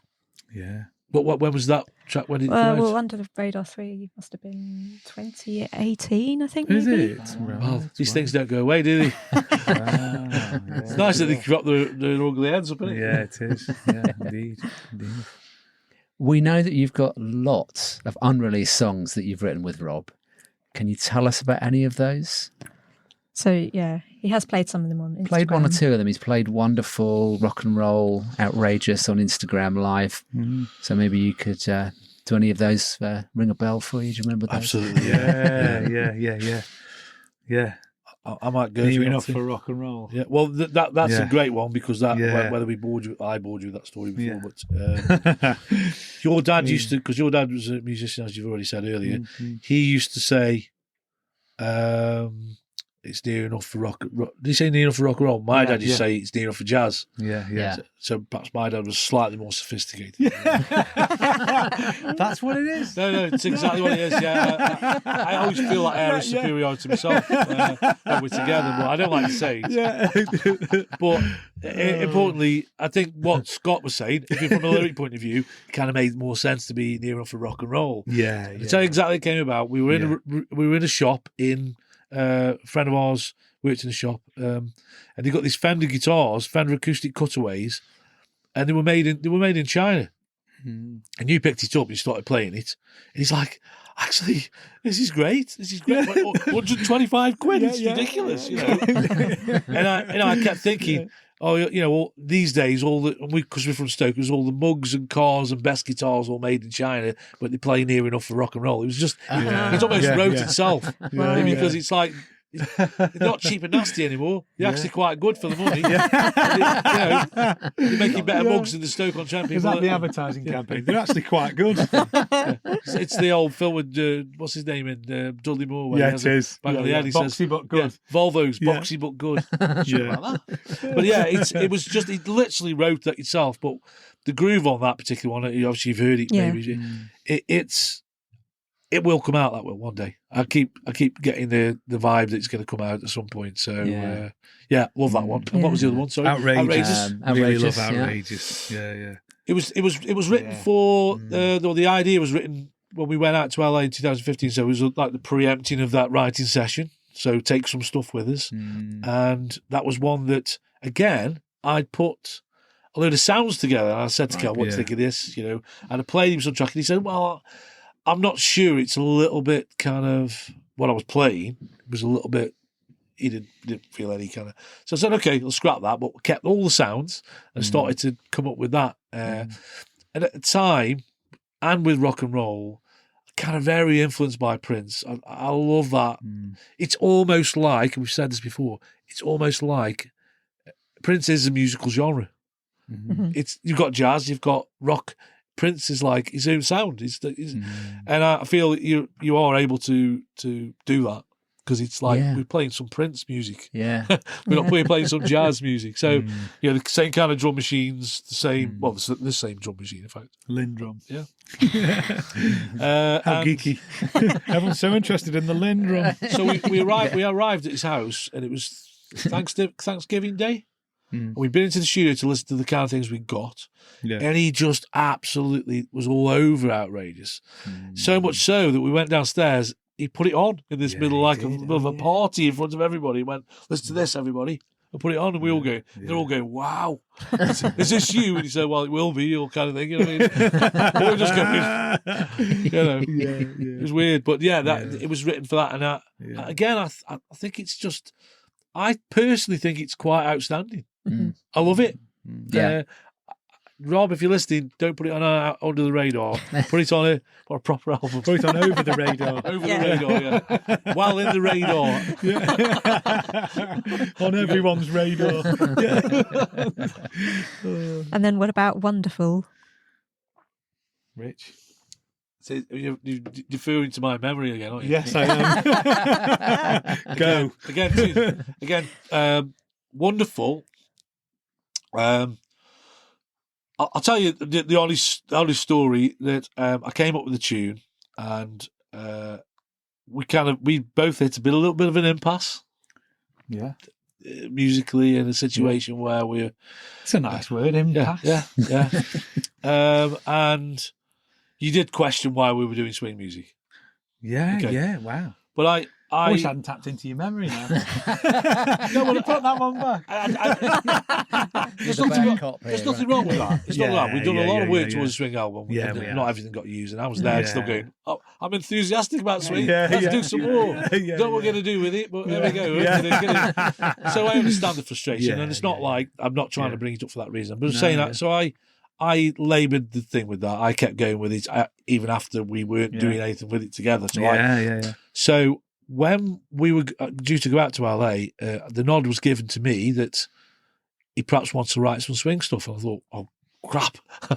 What have I got? Oh, I remembered this tune I got. So he said about swing music when we got there. And I said, I've got a bit of a swing tune. Do you want to hear it?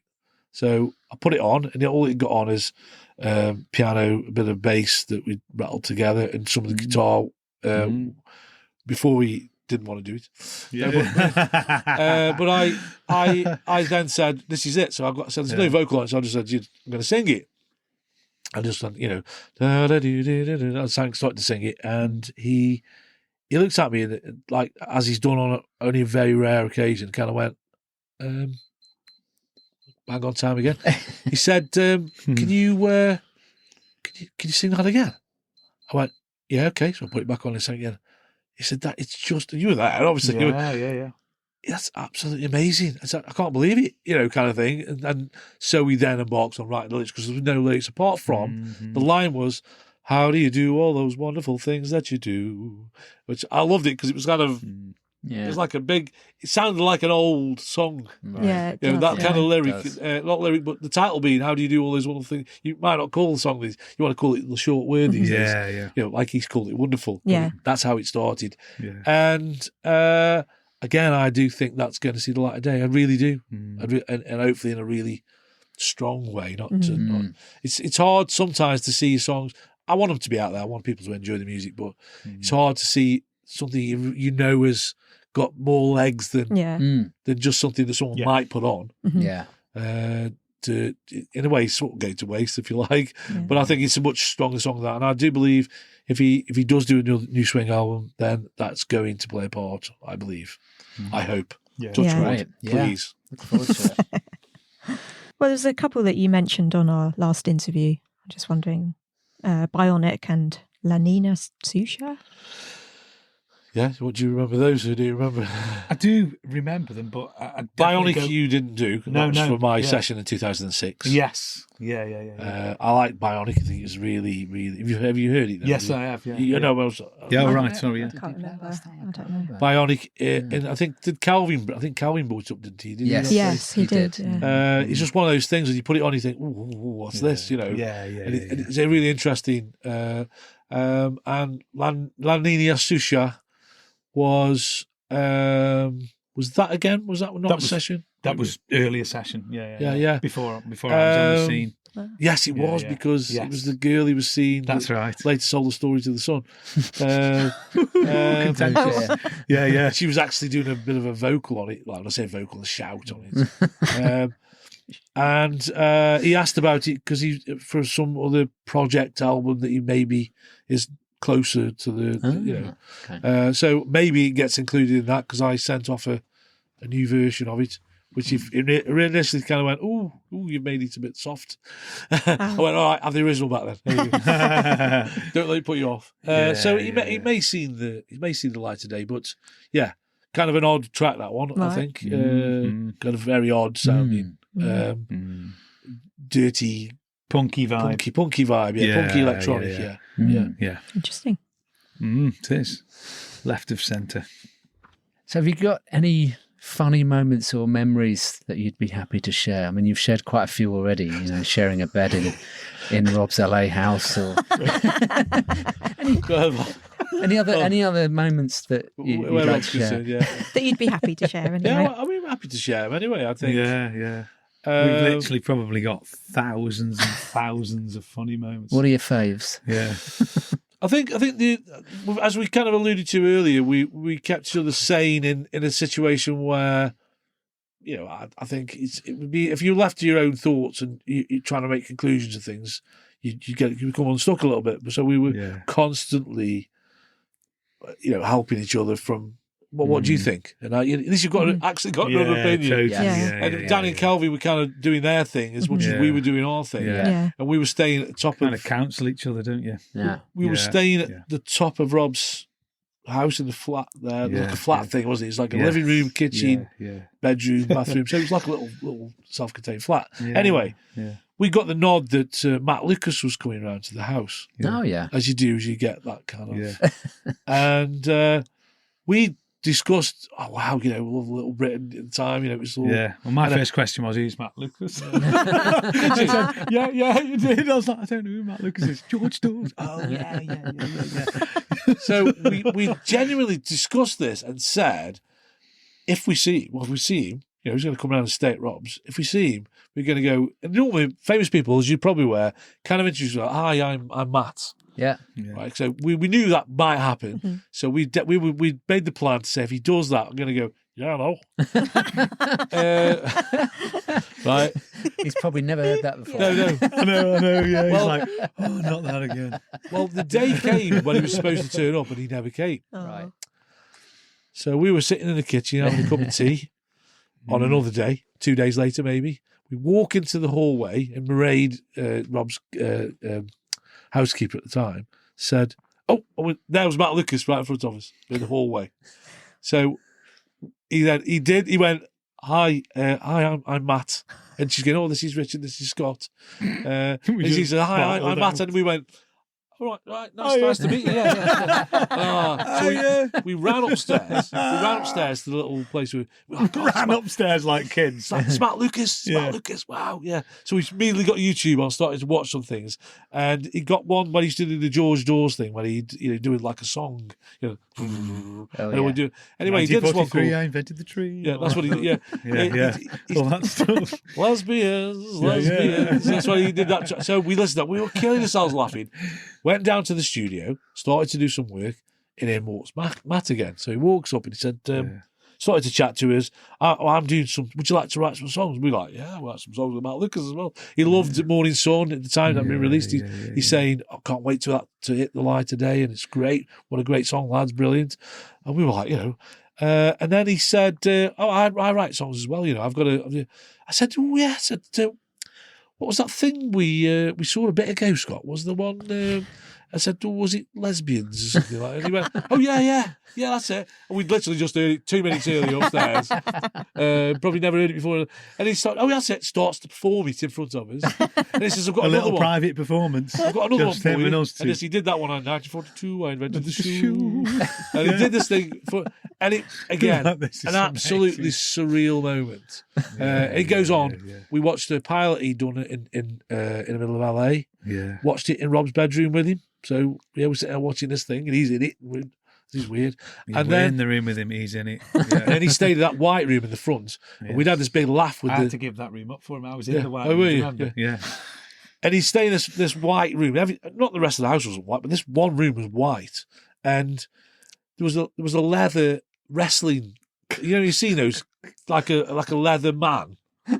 I know what you mean. The martial arts ones, human weight. It's got the weight of a man. Yeah. Like that. So this joke had been going on all day where we'd take it round the front and things like that. I didn't do that one. You ring the doorbell and run off, and then you open the front door and it just goes full body weight. And he did that on you, didn't he? Yeah, the security guard did. So Scott, I've rearranged my room. Do you want to come just see what you think? I'm thinking, gullible. Oh, interesting. Yeah. What have you done? Open the door.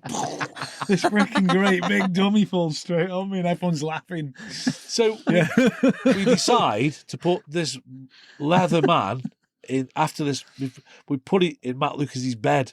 Now, bear in mind, it's a black leather man. Sounds great, doesn't it? Yeah. In a white room. Yeah. You're going to spot it, are you? You're Yeah. going to walk in the room and spot it. So he went into the room and we all sat outside like this, waiting. This is going to be brilliant. He never bat an eyelid. I think he knew we were playing a trick on him. He's like, yeah, I've seen this one before. Yeah. The old martial arts dummy trick. Fine. That old martial arts trick, but yeah, I mean, surreal moments by a long chalk. Yeah. Absolutely. Hi, I'm Robbie Williams, and you're listening to Robbie Williams Rewind with the Champions. And Scott, anything stick out for you? I'm just trying to think. Because I got another one if you want me to go. Yeah. Are you on about the one where I went out into... Go on. There's a couple of garden moments. There's one which are quite funny. Right, intriguing. Was it the one where... Go on, you. Well, I won't tell the story. You just join in when you. Well, I don't know which one it'll be. So you go on. You say which one are you on about? You'll have you will remember it better than I will, and probably have better comedy timing with it. We arrived one time. It was the morning after we'd arrived, so it was the first morning. Yeah. Got in the kitchen, had a cup of tea. So we went outside onto the lawn. It was because you got loads of dogs. It was like mind the dog crap. Yeah. I don't think you managed to do that. That was okay. Once you negotiated that. Yeah. So we went out onto the lawn. It overlooked part of LA, so it was like mountains and like lots of houses you can see right up there, Beverly Hills right on the hill. Yeah. Scott's there going, wow, this is fantastic. Wow, this is amazing. What on earth are we doing here? Sat down on this sun lounge like with a cup of tea, leaned back and chucked the tea right over his head. It literally, the whole thing went. That was my first venture into Rob's garden. So he's there covered in tea. Covered in tea. Yeah, he's like, covered in tea. No, what was the one you thinking of? Sorry. The swimming pool one. Do you remember that? No, go on. The shoot. Do you remember? So he had a chef at the time, a really lovely guy called Graham, Scottish guy, and Graham would always say, "Come on, lads," he's like, "use the pool. It's not an ornament." And of course, you go to someone's house at first, you don't want to just get straight in your cosy and jump in the pool. Do you know what I mean? It's just, you feel a bit self-conscious. Yes. You're trying to be polite. You're exactly that, because it's the same as I was saying earlier. So no one's been in the pool, have they? Because it's like you just don't want to be the guy who's out there. Oh, thanks, I'm in the pool already. You know what I mean? Yeah. So anyway, a couple of friends had turned up to see us, hadn't they? So I don't know this story. Can I? You were there. You were on the balcony watching me, laughing, and so they were kind of. Does anyone Mairead, I think it was. Anyone want to go in the pool? Anyone? And I'm like, do you know, I really do want to go in the pool. Yeah, that'd be great. And he got this shoot and everything that went down to it, and it's like, that looks like fun. Yeah. I'm in if everyone else is. Looked like everyone else was going to be in on it. Yeah. Anyway, you remember this now? I know. Go on, I'm listening. So Mairead's like, no problem. There's some. Go get your shorts on and whatnot. So I went and got my shorts on and whatnot, towel and everything. And no one else came. It was just me. Yeah. And everyone's on the... Do you remember this now? I think I remember talking to you. It was when a couple of friends, remember Steve, and I think he came. Our friends came over. Oh, Steve, right, yeah. And they were all on the balcony. Just watching you. Just watching me. And Mairead's, go on then, go on the shoot. And I'm just there thinking, gosh, I feel so stupid. On my own, the only one. Yeah. Down the street, splash, nice one. I'm back inside. I think go on. Everyone was just on the balcony going, yeah, nice one. So yeah, that was a slightly humiliating experience, to say the least. I think it's important what we were saying earlier, that you don't want to. You never go to people's houses and I mean, don't take this wrong. You can do what you want to do, but the point is, you don't do it naturally. You're more up that way. You're kind of reserved a little bit. Yeah. But there's you. There's me on the shoot. Brilliant. with everyone laughing at me. Yeah. So anyway, because they had to switch it on and everything, didn't they? Oh, heated up for you. Yeah. No, they had to go. The chute has water, water. obviously water. Otherwise, you wouldn't go anyway. You just stop. So switch on the chute across the thing just for me. Like, oh, brilliant. Anyway, yeah. So that was quite a funny one. You obviously felt more than Yeah. I mean, no one was bothered. It was just a funny thing. To happen. Yeah. So if you could rewind back to one moment in your career and relive it, what would it be? I really enjoyed the writing sessions. As much as it's lovely when something sees the light of day, the sad thing about that is, you're suddenly up for criticism. I've done things and you don't want to read that someone thinks your song is crap, basically. So you haven't got that, have you? You haven't got that within that environment. You've got plaudits in a small way, but they're all going, wow, well done. That's a great song. Love that. Thanks. I'll do. I'll go home now. When it comes out to the light of day, and especially in this modern age, you've got people waiting like over the keyboard going, oh, something's come out, let's criticise it. So I don't enjoy that side of it, but I do enjoy the writing. I enjoyed being in LA. And I know that sounds a bit like, well, why wouldn't you enjoy being in LA? But we were working. Yeah, we weren't really the US authorities. We were staying with a friend. That's another funny story. Slight tangent. Go on. I know what you're going to say. Yeah, this was funny actually. So when we first got there, speaking of working in LA, we didn't work. We didn't promise speak, you. And we weren't paid anything for it. Anyway, so we got there, and obviously you get to America, and like the police and the authorities are way more serious. Yes. They make our police look like lovely cuddly teddy bears, And we got there, and there's this big guy. I went through. Rich went through. I'm like, get your ass in there. And he's like sitting there like this. And he goes, next. He sort of don't even look at you. It's like, oh, welcome to America. And where are you staying? He says, where are you staying? What are you staying? What are you doing? And he said, I'm edgy going, don't say this, Scott. We've got it all sort of staying with a friend. Got it all sorted, yeah. What's your Here's the address. You doing business in my country? My country. He said, no, sir, I'm fine, sir. No work. He said, so is that when you leaving? Great accent, isn't it? Is that when you're leaving? Yeah, South African. So he said, that when you're leaving? Yeah, yes, we'll leave then. That's when we're going. Okay, you make damn sure you do. It's like, it's serious, it's like that. Yeah. And then he said, sir, give me the address of your friend. Right, so we're like, Clarendon Drive, he goes, his face completely changes. You know where it was. Right, yeah. Is your friend Michael Jackson? He said, have a nice day. Is your friend Michael Jackson? Have a nice day. Oh, this is amazing. I completely changed. Yeah, you did. Yeah, we were laughing our heads off. We was like, oh, that's good. Yeah. He's all friendly now. You just said yes and walked through. He is. Anyway. Yeah.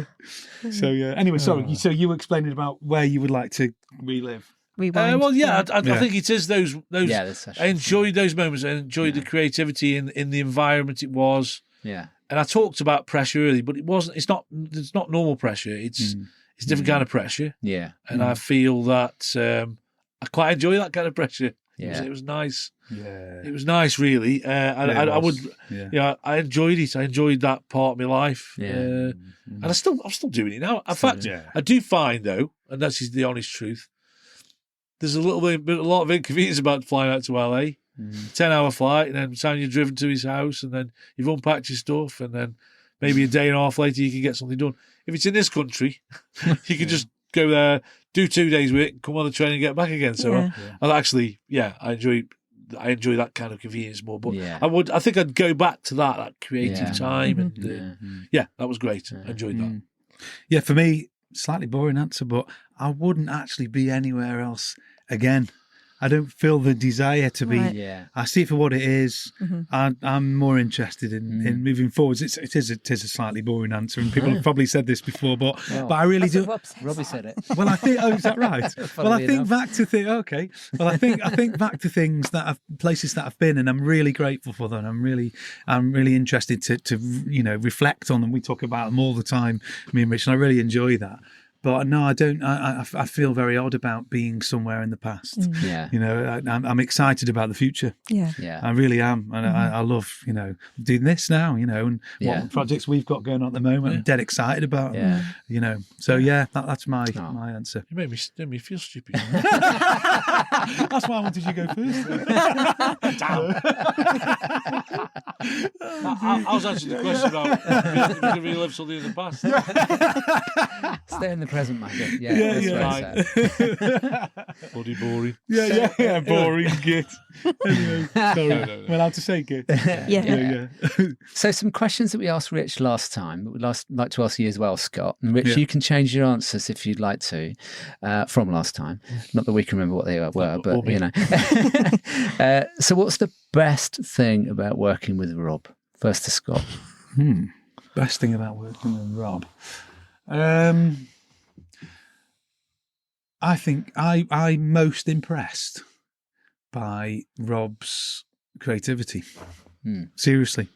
You know, that when we sit and have a session with him, the way that he analyzes things and the way that his idea generation is just really inspiring and interesting to me. He's got a different way of thinking about things. He says things you don't expect, you know, which is brilliant. I love that. Yeah. You know, yeah. Cool. Over to you. In a way, he's probably stolen my answer because it sounds like something I could have said before that he doesn't get the credit. I do enjoy that side because ultimately he's the conduit to which any ideas or you might have see the light of day. Yeah. And I think his take on it is very important. I'm sometimes ultimately shocked by how he changes stuff, he changes stuff for the better. You know, I feel I'm kind of a musical person.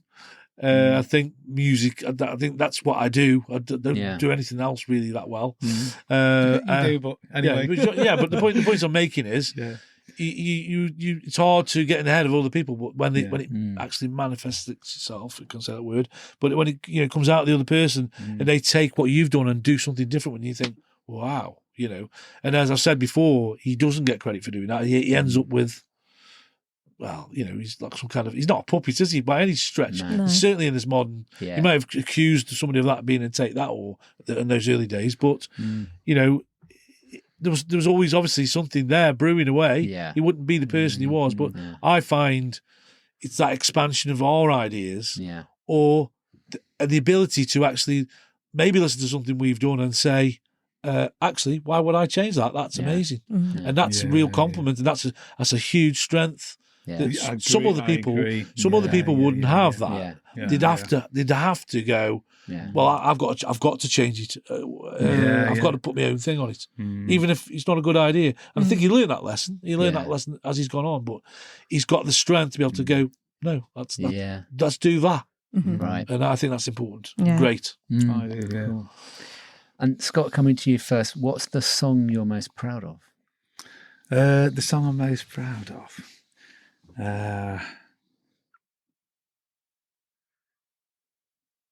Today. To be honest, Morning Sun. Yeah. You know, it really is. I mean, I thought that was a magic moment that we shared, and it was it just happened to be the first one that we ever wrote in that sense together, you know. But really, really proud of that track in so many ways. You know, I could have said Morning Sun. I love Morning Sun, and you've just given that one. So I know. But what I was going to say was, I'm the same one. No. I'm also going to. At the same time, I'm going to steal. I'm going to steal something that you've just said, and this is pretty. I'm not being. I'm being candid about it. Is that we've got stuff that, as you're aware of, hasn't seen the light of day yet, and stuff we're doing now. Yeah. And yes. Our ability has got stronger, I believe. Yeah. And I think I can't wait, in a way, to inflict these new things on them. Good word, inflict. Yeah. This. I think there's, again, swing music-wise, maybe I'm speaking out of turn, but this is what I believe. I don't think there's anybody necessarily around him that does it as well as we do. I'm sure there's people who are quite able to do it, and perhaps I'm saying the wrong thing here, but I do believe we do it well. And we've hit that point where I think that the new stuff is probably What where you're I'm at. proudest I of. love Yeah. Money Son. I love Right. everything we've done. I don't think you hit that point where it's become an actual out there record. It's had a lot of thought and a lot of effort, Yeah. and they're all my favourites Yes. without being too. Yeah. But the new stuff, because I think our ability's better now. I think, Right. Yeah. I think I agree. our judgment's better. Yeah. Interesting. Whether that's just my opinion you're or not, I looking- don't know. But, You're looking forward. yeah. So, what's in store for Daft Dog Productions then? What other things have you got planned? What direction are you going in? Well, we are doing some more swing stuff. That's, Cool. that's all I can say at this point. Yeah. Good to hear. And we certainly we've got ideas to do. Well, if we put a project together that either we could do or Rob might want to do as well. Yeah. So it's we've got a little idea to put a bunch of things together of a genre. Perhaps, I know let's call it, for want of a better expression, dancier, disco-y type music. Right. I was going to say it like that. Mm-hmm. We love that. Yeah. we When we stand at night in the pub talking, Yeah. that's what we really Yeah. kind of looking forward to. Not that we're in the pub every night, we're not. But on a Wednesday. on a Wednesday, yeah, we get quite vibed up and excited about that, don't we? We love that stuff, don't we? That was And I think what will come out of that will be some really strong stuff because we love it. yeah. And it might be something that maybe Rob might latch onto some of it. I don't know, but I do believe from our own point of view, that's what we might try and then see if that. Yeah. It'd be probably the first time we're doing something just not for a project, Yeah, but something that exactly. we love doing, and then see what comes of it. I think there's a real strength in that in general, which is Yeah. just doing something for the sake Yes. of doing it. So it starts with Let's you just guys. make Yeah. something great. Yeah. Let's not worry about its end sort Yeah. of home, Yeah. and then you just you have fun then, and Yeah. then good things happen. Yeah. Do you know what I mean? And we're also Yeah. writing something that's going to be for a show, well, potentially for a show. Yes. We're not written it yet, but we it's on the cards for us to do. Whether That's an it interesting project. when it ends, when it sees the light of day, Yeah. or not. But you got to dip your toe in the water and see what happens. Yeah. Could be quite a big thing. Yeah, it could be. Yeah. But it's an interesting project. Yeah. That's Very also, interesting. Yeah. Yeah. That's also good. Well, it pays bills or not. That's nothing to do with anything. Yeah. Cool. So, Scott, have you got a favourite Robbie song? Like, it can be any song, any of his songs. Well, I remember there was the sort of 50th birthday message and thing. My favourite song in Yes. that I cited. It's difficult to choose because there's a lot of his songs that I really like, but this particular one was a cover version of Lewis Taylor track called Love Light. Yeah. And it's talking about me being a music fan of somebody. I've been for many years a fan of Lewis Taylor, Right. and I heard Rob's version of it, and I just thought it was freaking great. Yeah. I really like his take on it, and it really does something different. From Lewis Taylor's version, so that's I can listen to that till the cows come home. Right. I just think it's really good. So yeah, I could go on. For Yeah. Love that quite a song. while, Yeah, but that's brilliant. I really like that track. Is there anything else that I would cite as something that really? I just think Rock DJ is an amazing song, and it's great because brothers Andrew, Spencer, and Scott were involved with that one, so that's good. Yeah. Exactly. Heavily involved. Yeah, that's another story. So, Rich, go on over to you. Well, sorry, I'm asking the same question. Obviously, Yeah. again, I said something on that, put Mr. Bojangles on the birthday thing. Yeah. But I think he almost can't stop there for me. Yeah. And I have also said in the past, I love tripping Oh, yeah. and I quite like radio as well. Yeah. I love Supreme. Is it called Supreme? Or Supreme, yeah. yeah, Supreme. Yeah. I like Come Undone as well. Yeah, know I was keep- going to say that one keep as well. rattling them off, but Yeah. Come on. and I might say be, to me, I might be Fucking more of great. the, Yeah. the hits type person because I'm a Yeah. very pop thing, and I know a lot of fans might like things that are slightly obscure, which is good because when our tracks don't make it, they're quite obscure. Yeah. So you might like them. That's always good. But I like things, not because they're successful. I kind of know why they're successful. Yeah. A bit of a Matrix moment for me in music is that I know why that's successful, because it's Ace. Yeah. You know? Yeah, exactly. Yeah. So I've listed a few there, but yeah. Cool, thank you. Yeah, I would just add one more to the list. Oh, go on. Which I think the track is amazing and the video is freaking amazing as well, which is Reeboks. Yes. It's just, that blows my mind, that song. I mean, I could listen to it over and over. It's so cool. It One of is. the coolest things I think he's ever done. Do you think the backing vocals on it are really good, though? I was a bit unsure about them, to be honest. Because I That's don't know who did them. Yeah. Some guy from Stoke somewhere, yeah.